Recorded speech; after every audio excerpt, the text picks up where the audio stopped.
This is because I can. We sat on a worn picnic table. This is a frat hangout, she said. The crushed Keystone White cans strewn on the grass and dirt mounds confirmed that. So did the multicolored Christmas lights drooping from the tree branches. The bulbs, busted and burnt, revealed slivers of raw bark and ants. Our bodies were illuminated by these glinting specks in the sun's fading rays, dimming, hiding. We lay sprawled on splinters, on broken planks inscribed with paint and pen, illegible and permanent. We covered slanders, phrases, curses with our spines. Few layers stood between, a sweater over a dress, over a bra, over flesh. The words left by strange children were mere whispers, faint. They tried to poke and ache my core, but I remained unscathed, detached from hate. Ignorance dispelled, I was released, free. She huddled close and told me things. She told me about the mountains in North Carolina. I always walked to this one waterfall near my house.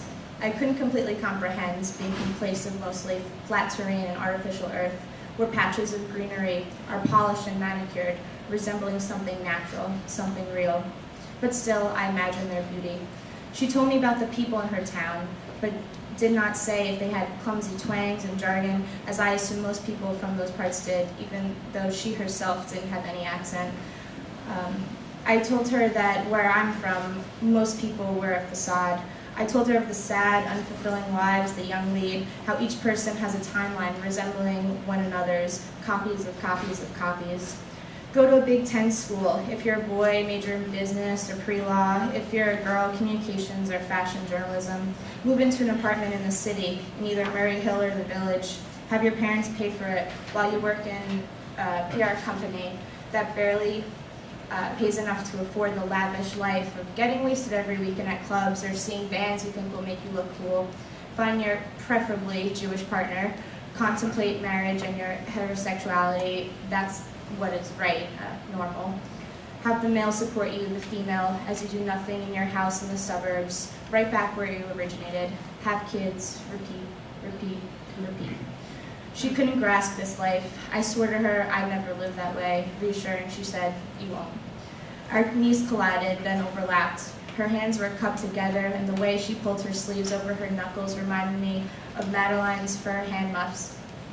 In an old house in Paris that was covered in vines lived 12 little girls in 2 straight lines. Her head rested on my shoulder, her hands on mine, silence, stillness. I craned my neck and gazed at the last visions of day as they sunk behind sparse woodlands and Ohio roadways. Horse-drawn carriages screeched below and black crows squawked above. They were invisible, shadows and sounds of things distant, intangible. I turned back at her. I wanted to escape the surreal environment I was suddenly in, a warped universe. But her eyes, blue eyes, azure, they mesmerized me. Her lips, female, girlish, dainty, fresh out of the wrapper bazooka gum lips. They were perfect. Terror subsided, only briefly, yet infinitely. A gust of air swirled leaves, redolent of dirt and dampness, of truth and lust. Branches bent and waved, brittle twigs extending like delicate fingers. I looked down at her hand and held it in my own, intertwined, because I can. Together we watched the orange sky disappear.